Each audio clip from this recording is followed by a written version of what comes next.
listeners. Welcome to Grief Out Loud.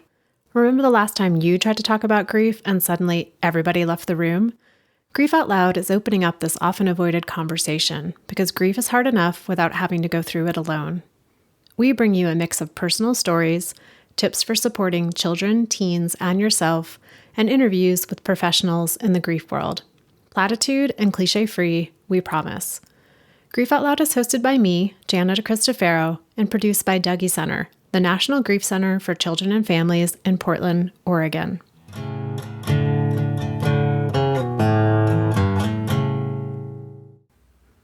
While we didn't plan on creating a series of episodes on the death of a partner or a spouse, that's how things are shaking out this month.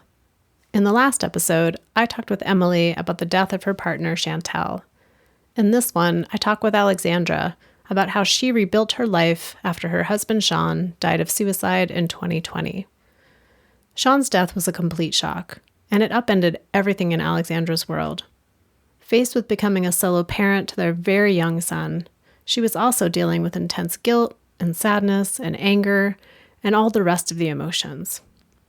In the midst of that, Alexandra was also the recipient of blame and recrimination from Shawn's family and friends. In the last 3 years, she's called into question pretty much every aspect of everything, including her own thoughts and beliefs about grief. She is now an advocate and public speaker for resources in the aftermath of a suicide. She's also the host of a podcast called The Widows Club and the author of a new book, the book she wished she had when Shawn died, called The Suicide Club: What to Do When Someone You Love Chooses Death. Alexandra, thank you so much for being part of Grief Out Loud today. I'm looking forward to our conversation. Oh, thank you so much for having me. I appreciate the opportunity.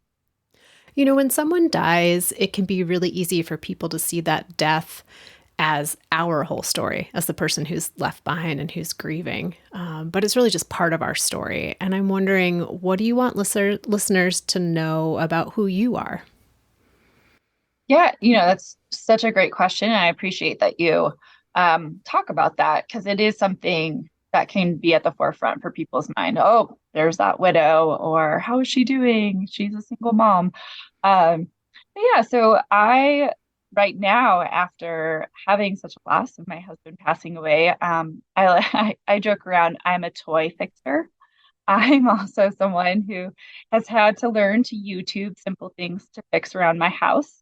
But then I'm a pediatric occupational therapist, so I work with kids. I'm very much into child development, neuroscience-based research. So I have that nerdy side. Yeah, I live in Colorado, so I really enjoy being able to partake in the summer and winter sports of Colorado. And it does get complex. I'll say my sense of humor is something that I think I lost for a bit, but I'm slowly starting to get back. And just being able to find ways to still embrace those moments of joy that we still have in this life today.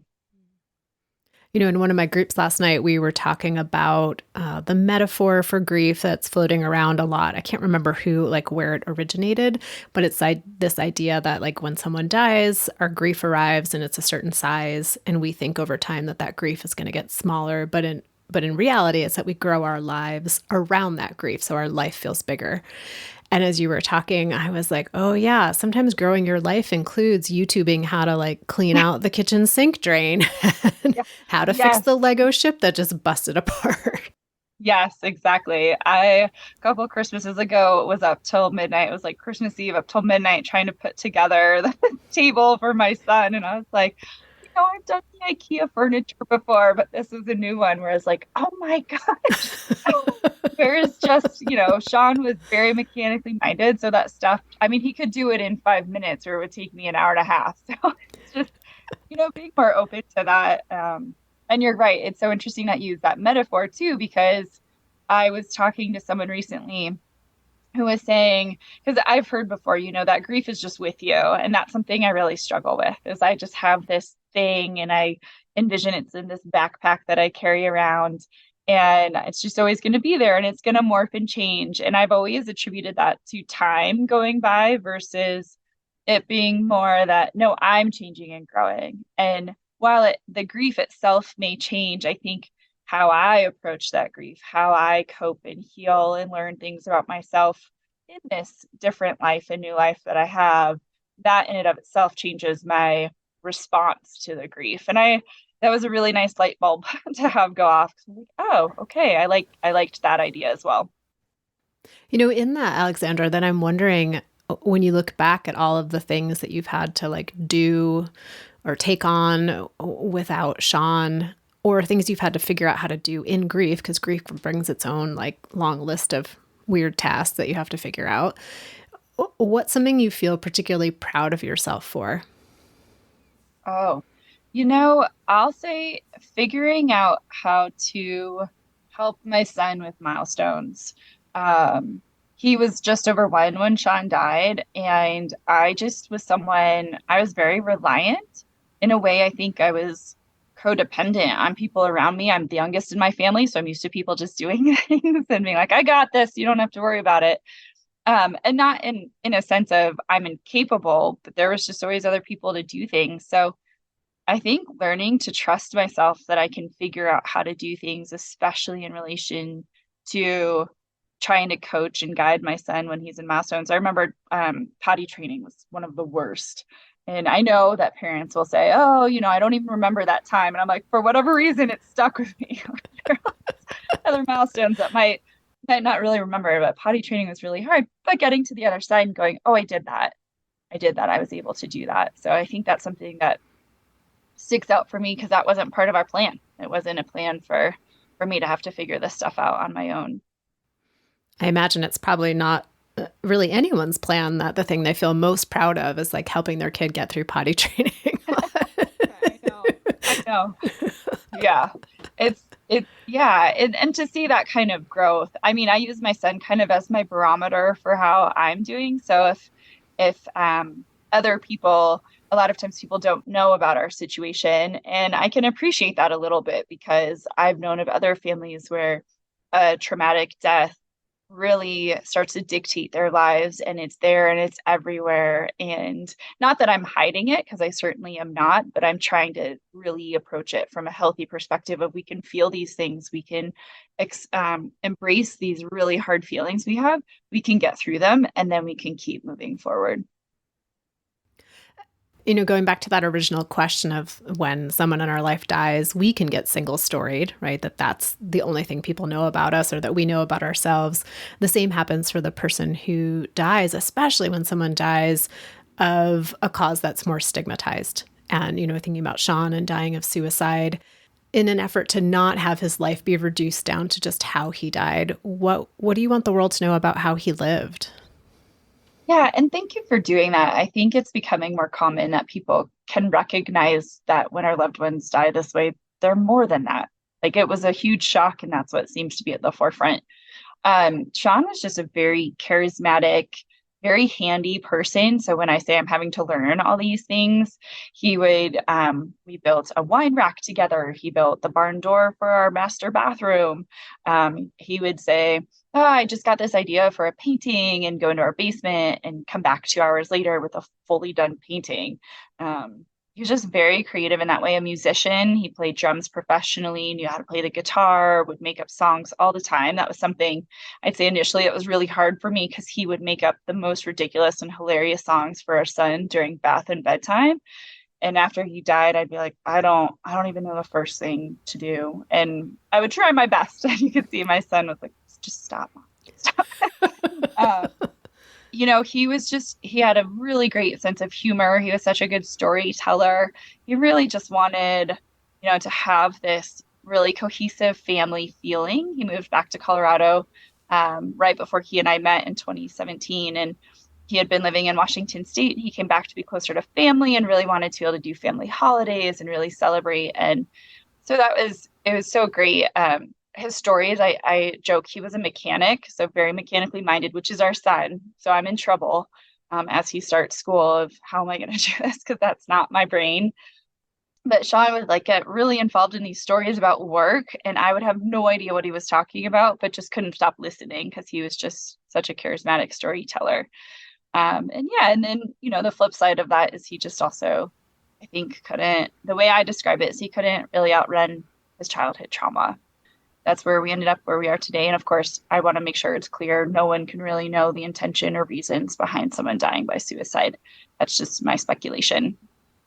Yeah, we're left with just trying to put the puzzle pieces together, even if we know it's impossible to put the puzzle fully together. I did this. It was a Volkswagen. Like Shawn really liked German cars. And it was this Volkswagen puzzle, 3,000 pieces. And I had started it before he died. And I finished it after. And there were 2,998 pieces. Two pieces missing. I was like, did the dog eat them? Did I miss them? And they couldn't just send me the pieces because puzzles are cut differently. Sorry for the tangent. Anyway, so I ended up I reordered the puzzle and actually did it because I was like, I need the 3,000 pieces. And I'm going to make it into something one day. Yeah, it is hard with this type of death because you don't get those answers. You don't get to know the why.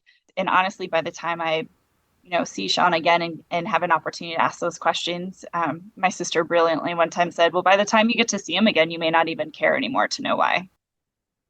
Oh, the hair on the back of my neck went up a little bit when you talked about the puzzle, because I was like, what an apt metaphor to get to the end of this puzzle, and those two pieces are missing. I know, and some people said, why didn't you just keep it? It gives it some personality. I said, oh no, the puzzler in me, I can't do it. Yeah, and I think about like when something so big and unmanageable and out of our control happens in our life, right? Some certain ones of us are going to go towards things that we absolutely can control. And you were going to finish that 3,000 piece puzzle. That is right. And that speaks to how there are other ways that we externally look for those ways to feel that sense of control, to feel that sense of peace, or even your footing. I'd say, right after Shawn died, I was just trying to find some way to feel like my feet were flat on the ground. And it was really hard. And the majority of the time it wasn't, because that just made me feel very unstable. And that creates a sense of not feeling safe or secure. And just, starting to work through the grief got me there. But you're right. It's just a very, very unstable time. We talk so much about how grief is different for everyone for a variety of reasons. And one of those reasons, I think, is the unique way that we heard about the death. And I'm wondering, how did you find out that Shawn had died? Yeah, so I kind of was in a unique situation. Technically, it was confirmed for me at 6:30 the night that he died. And I, at the time, had left my house and was at my parents' house. And so the sheriff's officers had to find me at my parents' house to disclose. But that was 6:30 on a Saturday. 8:30 in the morning, I had an inkling of what was happening. I got a text from Shawn and knew that something was going to happen and that this may have been the outcome of that. So I spent the next 6 hours at least trying to get in touch with him. At 2:15 p.m. that day, I had some sort of response where I collapsed on my kitchen floor. I had not heard from Shawn. And I collapsed on my kitchen floor and I screamed and yelled. And when I was informed at 6:30 that Shawn had died, it turned out that his time of death was at 2:14 p.m. What did that mean to you, kind of in that moment, to have had that physical connection with something that you hadn't actually heard about yet? I think it could just attest to the connection that Shawn and I had, and being in each other's world and knowing each other as well as we did. A lot after he died, often what was brought to my attention was just how little of time that he and I knew each other. We knew each other for just under 3 years, and that was used as a comparison in grief. I'm sure you've talked about how people come up and start comparing their grief. So it was often brought to my attention, well, you didn't know him for very long, so you couldn't have known him as well. I disagree with that, because I feel that he and I just really had a very deep soul connection. I've heard in other stories of things like this happening. I don't know if I ever thought it would happen to me, but I remember after collapsing on my floor saying, he's gone. I know he's gone. And then we just had to wait for another 4 hours for them to, and we were still trying to get confirmation and like calling the sheriff's officers and trying to get confirmation, because he was not at home when he died, and trying to see, and they were very sweet. They just kept saying, when we have information, we'll get it to you. And once I figured out what had happened, they had already found him. They just couldn't disclose to me that they had found him. And you knew on a body, soul level before then, Yes. anyways. What do you remember about those first few hours and days and weeks after Shawn died? I'll be honest, not much. I was in quite a daze, and my shock was about 4 months. And that doesn't mean my memory was poor for that time, but it kind of comes in and out. Separation anxiety was a big one. I had to be close to my son, and yet I didn't have the capacity to be a very good mom. So I still deal with that guilt and shame around that. And that was for about 2 to 2.5 weeks, where he couldn't be far from me, but I really struggled with just routine. So I had family members who'd fill in that routine, like doing bed and bath for him, and being able to help with meals. And I was able to get him to his daycare, but it was still quite a struggle. I had nightmares. I just had lots of anxiety around his death. There's a lot of, again, in that shock, is this really happening to me? This wasn't part of the deal. Mentioned briefly that my situation was a little complicated by some additional trauma and drama from friends and family who were looking to potentially take some legal action against me, as though I had something directly to do with his death. And so it was just very complicated. I just remember feeling very disorganized and chaotic and not really understanding what was happening. I didn't know the first thing about working on an estate, being able to figure out what the steps were, what to do. And so just a lot of absolute chaos without being able to sleep or eat, which, as we know, are very important parts to keeping our body healthy and our mind healthy during grief. But I couldn't access any of those initially. For everyone, there seems to be, well, I can't say anything's for everyone, so let me retract that because everything's different for everybody. But for a lot of people, they will say there's kind of a moment or a series of moments when they sort of come to after that, like initial just haze and chaos of like, okay, I have a little bit more consciousness now, and this is really happening. Do you remember having a moment or moments like that?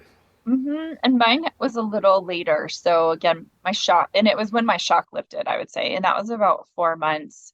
And I do remember when that lifted, because it was almost like all the feelings that were hanging out still in my body it's like a gate opened and they were all released. And I went, oh my gosh, he's not coming through the door. He's not coming home. He's not just on this trip.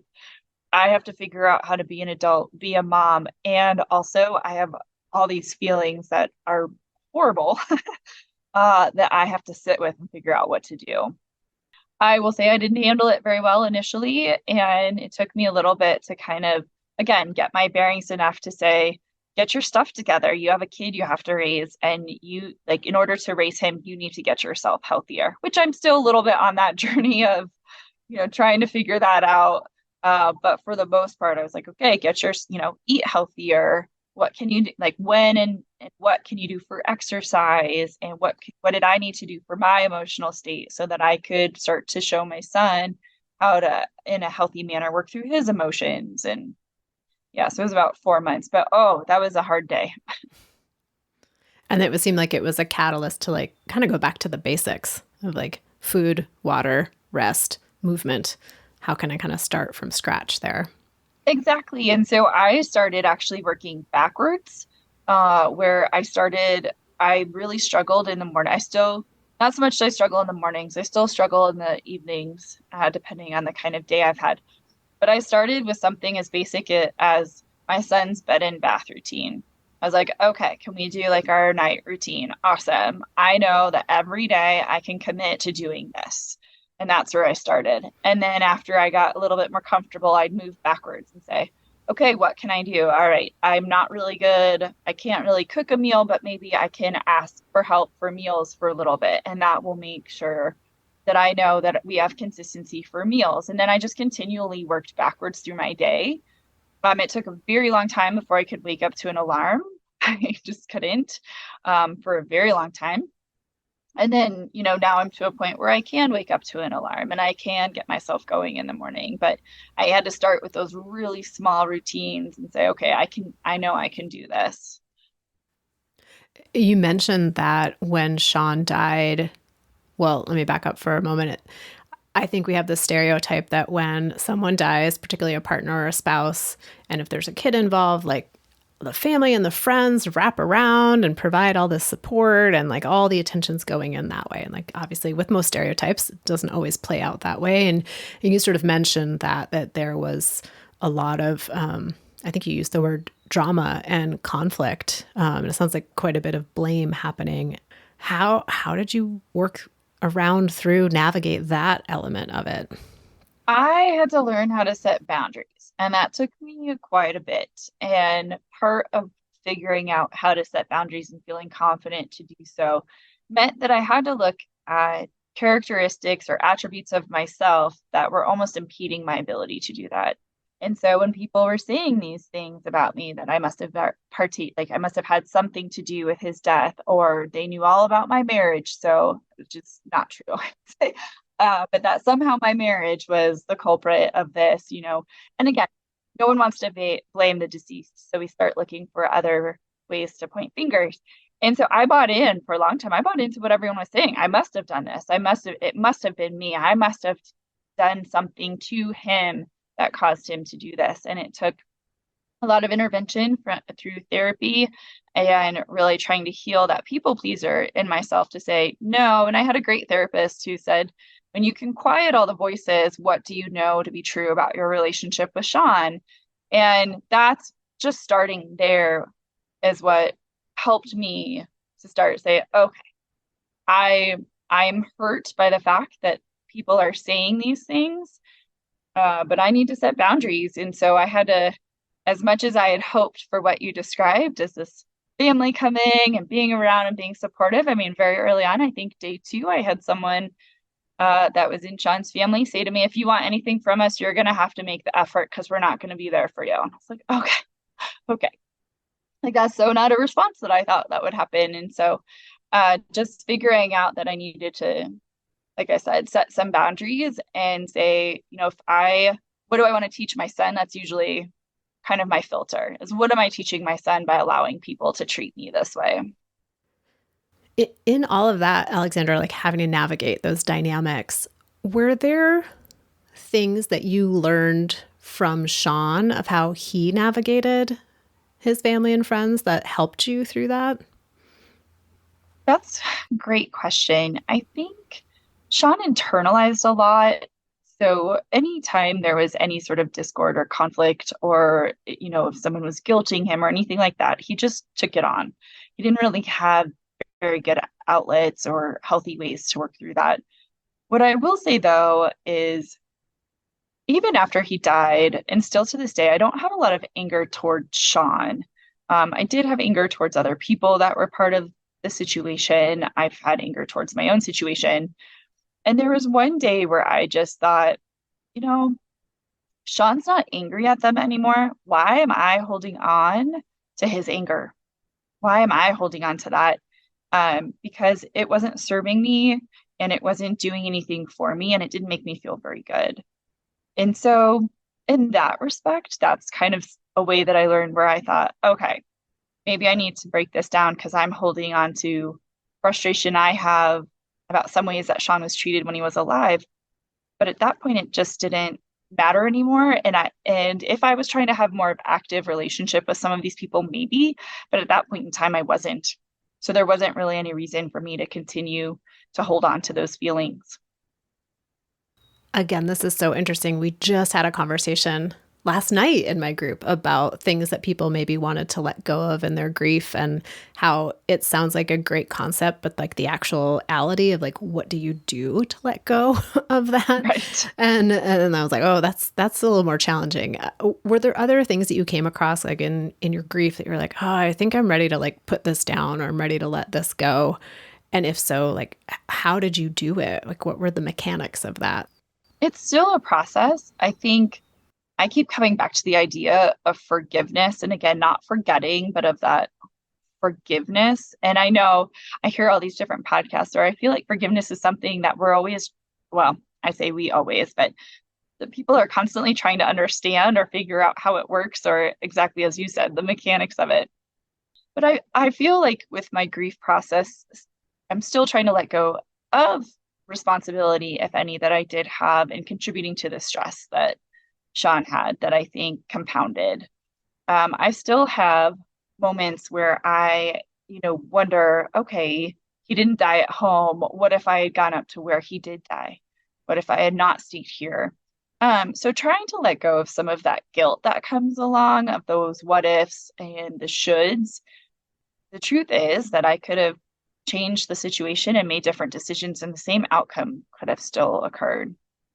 So I'd say those are probably the most prominent parts that I've tried to. And I think a big part of it too is, and I'm definitely not here yet, but part of that forgiveness is forgiving myself for some of the ways that I was and seeing how I've changed since his death, and then coming to terms with some of the insecurities and this happens in any relationship. You can find ways that you interact with someone. Shawn and I had a great relationship. It doesn't mean I still didn't have insecurities, or there still weren't things that would come up for me and how I was raised that I would project onto him, and being able to identify and see those now. And then, I have to release myself of that and say, like, even though I had those qualities and characteristics and still do to an extent, those aren't the reason that he died, and being able to separate myself from that.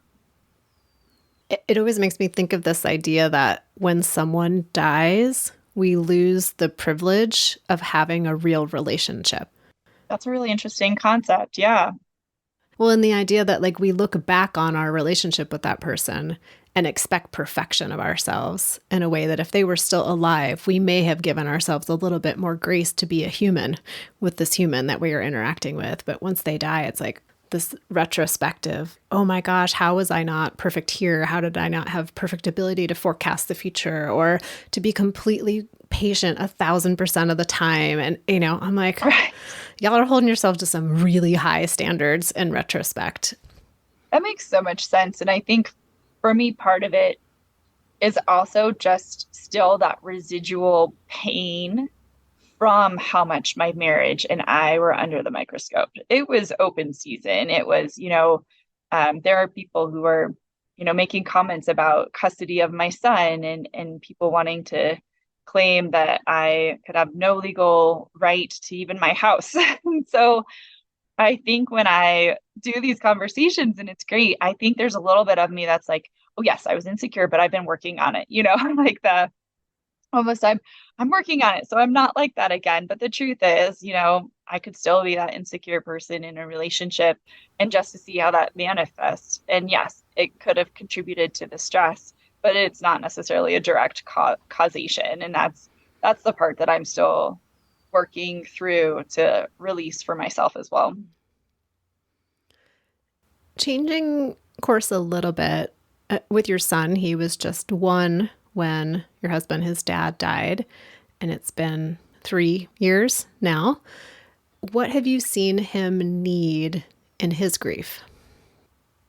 I'm still trying to figure that out. It's hard to tell sometimes what is grief and then what is just typical behavior and growing. I will say when he started asking questions about his dad and how he died, because I was very honest from the beginning that his dad had died, that one was harder for me to navigate. And I had heard that for kids, it's important to be very concrete in how you explain things. And I thought I was being very concrete, and it turns out I was still being very ambiguous. And so he did do some play therapy. And I think that was the most beneficial for him for his grief, because I hear him say, my dad has died way more often than I did before. And now he has a concept for what that means. And so what I was taught is you say, Daddy died, his body no longer works, and he stopped breathing. And just that small explanation was a huge shift for my son in being able to understand and also be able to say what has happened to his dad. And I think also something that I'm finding now as he is getting older, because he is a little over 4, is finding opportunities for him to be around other kids who've lost a parent. There's just something about that, just like it is for me. I go to a suicide specific support group, and it's helpful for me to be around people who've had this type of loss, because there's just an understanding. And so I do have some friends who are also widows by suicide. And we try and get our kids together now a little bit more. And a couple of them are around his age, a couple of them are older, but to get them around so that they have that community themselves where they don't have to explain either. There's just an understanding that they come from a one-parent household right now. As you were saying, like, how important it is and how helpful it's been to be in a group with other moms and widows who also had someone die of suicide and having that specific to how the person died. I realized I was like, oh, I think I always have this understanding of, oh, that's really helpful because people know like how to talk about it or what to say. And listening to you today, it sounds like it's almost maybe less about what is said and more about what doesn't have to be said. Exactly. Because there's just an understanding. When I first said to my son, oh, this little girl, her dad died the same way you did. And unfortunately, I told him when we were leaving the house, and he was like, Mom, we have to go back. I need to ask her about it. But I think so. I think in a way, and bear with me in how I phrase this, it's almost normalizing that he comes from a single parent household, and in a way normalizing the ability to talk about the fact his dad died. And that's not to say that he's not around a very big support system and we don't have other family, but part of what I'm doing is trying to empower more people to feel that they can talk about it and feel less shame about the fact that, oh, my dad died. And to be able to say, yep. Because for me, I'll say a fear is when he is getting into school and, when kids start to make fun of each other or say things just out of their frustration. And I've talked to other moms who've had their kids almost bullied in a way that is around the loss of what they've had in their life. And I've had to say, okay, I'm just going to figure out how to handle it if it should ever happen. But I almost want to make it for him, like yep, his dad died, where it's not going to be as weaponized as it could be because he's able to talk about it, feel through it, and understand that, when someone else is trying to use that against him, that it just doesn't have as much power. Does that make sense? It totally makes sense. And I'm imagining, I'm having this image of, when you get together with other moms who have had someone die of suicide and your son is able to talk to other kids who have had someone die or have a parent die of suicide, it's almost like you're building some endurance to the reality of that experience so that when you go out into the world with other people who have not had that experience or have no idea how to talk about it because they just haven't been exposed to it and maybe don't respond in ways that are kind or caring. It's like you've already got that strength, that internal wherewithal to navigate other people's inability to be there for you because you do have that core of people who can be there for you. Yeah, I like the way you put that. That was succinct. Like, can I grab that record? I'm going to use that. Absolutely. Feel free to quote. I'll forget I said it in 5 minutes. I'm glad we're recording right now. Yeah. It's interesting. We connected because you've written a book, The Suicide Club, What to Do When Someone You Love Chooses Death. And you have a website and you have a podcast. And you talked about every time you have one of these conversations, you have a little bit of that, I'm under the microscope again. I got to show and prove that I'm got it together. So how did you decide to go so public with your story? It wasn't the initial intent, I'll say that. And I found that where I live, it's pretty inconsistent, the reports I hear of what support is available. So for my particular situation, I didn't know the first thing of how to handle the fact my husband died in a different county. I didn't understand what that meant. I didn't know how to contact a funeral home or, any of that, let alone what to do with bank accounts. And not to say that I wasn't participating in these things like our finances throughout the day, but I was 38 at the time. So it's not like I was at the forefront of my mind of what to do should someone die. And I had someone from the county say, I'm here to guide you. And I never heard from that person again. And so I just started jotting down notes. And I've always been a person who says, if I'm going through this and it's really hard, I've been called the salmon swimming upstream, that maybe I can do something to alleviate how much stress this brings and how much additional pain this brings by writing down some notes and maybe guiding someone else. And then it just kind of very nicely fit into a book. And it came together really well. And then I heard of a a publishing company who helped people like me try and edit and publish, and it just kind of fell into place really, really well. How has it been to have your story of out in the world in that more visible, listenable way? It's interesting because on the one hand, there's still a part of me that has that imposter syndrome of really, okay, you read it. Okay, that's cool. Oh, it worked for you. Okay. Like, oh, I'm really just still that OT who's getting her son to to school and fighting to get him up in the morning because he wants to sleep in. And then it actually it's very touching for me when I do have people reach out and say, I've had a similar story, or something you said in your book really helped me on my journey. I myself have gone back and read things and gone, did I write that? Okay, I should probably take my own advice because that's actually helpful. Um, it's kind of a mixed bag of feelings. But I think, again, when I can get down to what my core reason is behind it, I have a little bit less of the imposter syndrome and I feel a little bit more encouraged to keep going. This is kind of a random question. One of the things I think I hear a lot is because I've had someone in my life die, I should know how to talk to other people who've had someone in their life die. And still, I don't. So I'm just thinking, Mm-hmm. because now you do have people reaching out to you who have listened to your podcast or read your book or wanting to work with you in some way. When you imagine like walking into your support group, there's a new mom whose partner just died of suicide. What do you imagine wanting to say? Mm-hmm. Yeah. And I'll say you are spot on. Just because, at least I can say for myself, that just because I've had this loss does not mean I always have the right words.